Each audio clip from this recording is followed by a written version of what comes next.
নমস্কার দিদি এবং দাদারা। আমার মেয়ে আদ্রিকা গাঙ্গুলি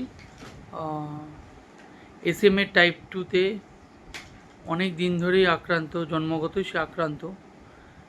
এই নিয়ে আমরা বিভিন্ন জায়গায় ক্রাউড ফান্ডিং বা মানুষের থেকে সহযোগিতার চেষ্টা করছি, বা সহযোগিতা যাতে মানুষ করে সেই আশা এবং আশ্বাস নিয়ে মানুষের পাশে যাচ্ছি। আজকে আমাদের ব্যারাকপুর লোকসভার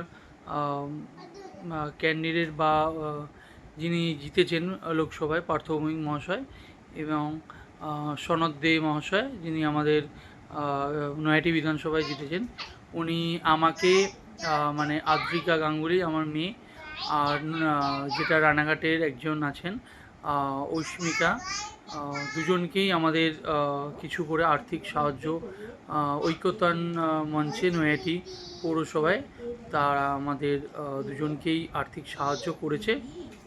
এবং তাদের আর্থিক সাহায্য আমাদের কাছে ভীষণই কাম্য ছিল, এবং আমরা খুবই এতে মানে অনেকটাই আমাদের হয়তো ট্রিটমেন্টের কিছুটা হলেও তাদের দ্বারা হয়তো তাদের সাহায্যেতে অনেক উপকার হয়েছে। এটা আর্থিক সাহায্য করেছেন ওনারা।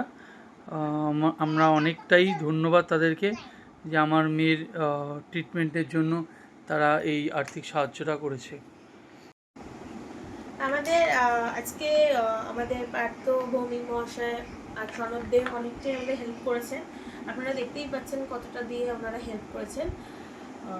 তো আমি এটাই বলতে চাই যে আপনারাও যদি আমাদের পাশে এভাবে দাঁড়ান তো আমরা খুব উপকৃত হব, কারণ আমার মেয়ের যে রোগটি সেটা খুব বিরলতম রোগ এবং খুব ডেঞ্জার একটি রোগ। তো ওর পাশে যদি আপনারা দাঁড়ান তাহলে আমরা খুব উপকৃত হব এবং আমার মেয়েটা বেঁচে উঠতে পারে। তাই আপনাদের কাছে আমি আবারও রিকোয়েস্ট করছি যে আপনারা প্লিজ আমাদের পাশে এসে দাঁড়ান এবং আপনাদের সাহায্যের হাত বাড়িয়ে দিন, যাতে আমি আমার বাচ্চাটাকে বাঁচাতে পারি। ওর হাতে বেশি সময় নেই, আপনাদের আমি বারবারই বলছি 3 থেকে 4 মাসের মধ্যে আমাদের টাকাটা কীরকমভাবে হোক কালেক্ট করতেই হবে। প্লিজ প্লিজ প্লিজ সবাইকে হাত জোর করে রিকোয়েস্ট করছি, প্লিজ আপনারা আমাদের পাশে এসে দাঁড়ান, এইটুকুই বলবো। অশেষ ধন্যবাদ, থ্যাংক ইউ।